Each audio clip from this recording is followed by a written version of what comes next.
नमस्कार, बहुत स्वागत है आपका रूबरू बिहार में। मैं रत्न सेन भारती। आज हम बात करेंगे उत्तर प्रदेश विधानसभा चुनाव के बारे में। चुनाव को लेकर जो है अब एक तरह से कह लें कि धीरे धीरे सुगबुगाहट तेज हो गई है। बीजेपी ने जो है अपने चुनाव प्रभारियों की घोषणा कर दी है। इसमें कई बड़े नाम जो है शामिल हैं। बिहार से भी कई नेताओं के नाम शामिल किए गए हैं। उत्तर प्रदेश में होने वाले विधानसभा चुनाव को लेकर सियासत अब गरमाने लगी है।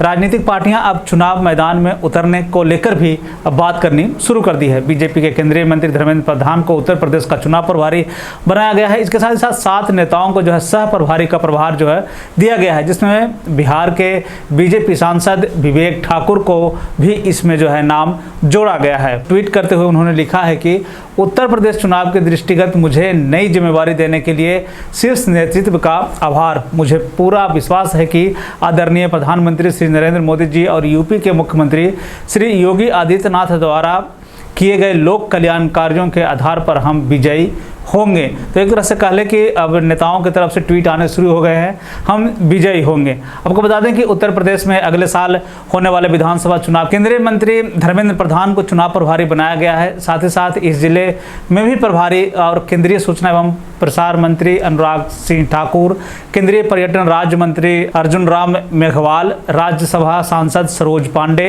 केंद्रीय मंत्री और किसान कल्याण राज्य मंत्री शोभा करंदजाले, हरियाणा के पूर्व मंत्री कैप्टन अभिमन्यु, केंद्रीय शिक्षा मंत्री अन्नपूर्णा देवी के साथ ही बिहार के राज्यसभा सांसद विवेक ठाकुर का भी नाम शामिल किया गया है। इसके साथ साथ अन्य लोगों को भी क्षेत्र के हिसाब से जो है प्रभार दिया गया। इसमें लोकसभा के सदस्य संजय भाटिया को पश्चिमी उत्तर प्रदेश का जो है प्रभार दिया गया है। बिहार के विधायक संजीव चौरसिया को जो है ब्रज क्षेत्र का जो वो इलाका है, जहाँ से वो बिहार की कई ऐसे क्षेत्र हैं जो कि उत्तर प्रदेश को वो बिहार से सटते हैं, तो ऐसे में ब्रज का जो इलाका है उसको जब उसका जो प्रभाव है वो संजीव चौरसिया को दिया गया है। वहीं भाजपा के राष्ट्रीय सचिव सत्या कुमार को जो है अवध का जो क्षेत्र है, अवध का जो इलाका आता है वो उनको दिया गया है। राष्ट्रीय कोषाध्यक्ष सुधीर गुप्ता को जो है कानपुर का इलाका दिया गया है। राष्ट्रीय सचिव अरविंद मेनन को जो है गोरखपुर और उत्तर प्रदेश के सह प्रभारी सुनील ओझा को जो है काशी, जो कि बाबा विश्वनाथ का जगह है और प्रधानमंत्री नरेंद्र मोदी का संसदीय इलाका है। और इसका एक खासियत ये भी है कि बिहार के कई ऐसे क्षेत्र हैं, खास करके अगर हम भभुआ की बात कर लें तो इन सभी इलाकों में जो है इसका प्रभाव है। इसको हम पूर्वांचल का इलाका कह सकते हैं। तो ऐसे में सुनील ओझा को जो है काशी का क्षेत्र जो है वो दिया गया है। बीजेपी ने उत्तर प्रदेश के साथ साथ और भी राज्यों में, जिन राज्यों में चुनाव होने हैं उसकी भी घोषणा कर दी है। तो पंजाब, उत्तराखंड, गोवा, मणिपुर में भी जो है चुनाव के प्रभारियों के नामों की घोषणा। आपको बताते चलें कि पंजाब में गजेंद्र सिंह शेखावत को जिम्मेवारी दी गई है। इस टीम में हरदीप सिंह पुरी भी होंगे, मीनाक्षी लेखी, विनोद चावड़ा भी होंगे। वहीं केंद्रीय मंत्री प्रहलाद जोशी को जो है उत्तराखंड का मुख्य प्रभारी बनाया गया है। आपको बता दें इससे पहले भी जो है उत्तराखंड में इस साल अगले साल जो है मुख्यमंत्री का चुनाव भी होना है और इसके साथ साथ वहाँ जो है मुख्यमंत्रियों में बदलाव हुआ। अभी कुछ घंटे की पहले की अगर हम बात कर लें तो उसमें राज्यपाल को भी जो है बदलाव किया गया है। ऐसे में बीजेपी जो है कई अहम फैसले लेते हुए उत्तराखंड में जो है मुख्य चुनाव प्रभारी का नामों की घोषणा कर दी है। इसके साथ साथ लॉकेट चटर्जी और सरदार आरपी सिंह को सह प्रभारी की भूमिका में होंगे, वो उत्तराखंड में होंगे।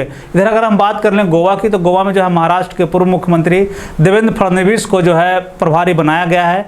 वहीं अगर हम बात कर लें मणिपुर की, तो यहाँ केंद्रीय मंत्री भूपेंद्र यादव को बीजेपी का प्रभार सौंपा गया है। आपको बता दें कि इससे पहले बिहार का प्रभार जो था वो भूपेंद्र यादव के पास था और अब तक के अगर परफॉर्मेंस की बात कर ले, अगर बिहार में बीजेपी की, तो सबसे बेहतरीन स्थिति में बीजेपी है अभी। और इसके लिए कहीं ना कहीं भूपेंद्र यादव को जो यह माना जाता है कि उनकी रणनीति जो है बिहार में काम आई है। उन्हीं की सफलता का नतीजा देखें कि उन्हें इनाम स्वरूप जो है केंद्रीय मंत्रिमंडल में जगह मिली है और अब जो है वो एक नया प्रभार उन्हें मणिपुर के रूप में दिया गया है। तो इस तरह से देख लें कि बीजेपी जो है अब पूरी तरह से अगले साल होने वाले विधानसभा चुनाव की तैयारियों में जुट गई है। और अब तक जो स्थिति है उसमें ये है कि उसने अपने प्रभारियों के नामों की घोषणा कर दी है, जिससे कि जो है क्षेत्र में जाकर नेताओं से संपर्क किया जा सके, कार्यकर्ताओं से मिला जा सके, ताकि संगठन को जो है अगले साल होने वाले विधानसभा चुनाव में और मजबूती मिल सके। आप इस पूरे घटनाक्रम को लेकर कैसे सोचते हैं, क्या सोचते हैं, आप हमें कमेंट बॉक्स में जरूर बताएं।